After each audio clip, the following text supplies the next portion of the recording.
தினவலம் செல்வ வளப்படுத்தியதுதான் தோழி தேசம் என்று சொல்லப்பட்ட அஸ்தினாபுரி நாடு.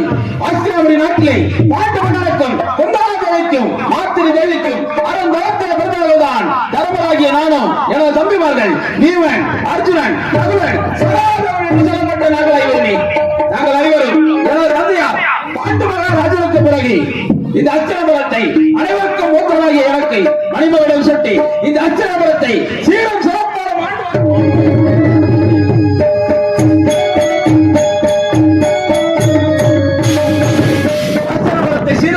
மாற்றுவதும் அப்படி ஆண்டாள் என்ற வேளையிலே எங்களுடைய பெரிய மகன் பாதியான திரியரன் வணங்காமடி வேந்தன் பச்சை தேவை படைத்தவன் தேவனை கண்டாலும் கூட அவன் அமர்ந்திருக்கும் சிம்மாசனத்தை விட்டு எழுந்திருக்க மாட்டான். அது மட்டுமல்லாமல் அவருடன் சேர்ந்தவர்கள் துர்ச்சோதனன், சல்லியன், சகுனி, கர்ணன் என்று சொல்லப்பட்ட அனைவருமே எங்களை எப்படியாவது கொல்ல வேண்டும், கொண்டுவிட்டு இந்த அஸ்தினாபுரத்தை அவர்கள் ஆள வேண்டும்.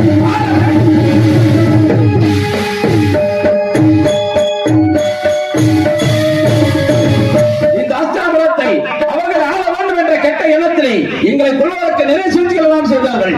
நடக்கும் தளத்திலே லட்சமலை நாட்டினான், குடிக்கும் தண்ணியிலே பொழி நெஞ்சு கொண்டான், ஒன்றுகிற சாதத்திலே ஒருவோடு நெஞ்சு வைத்தான்.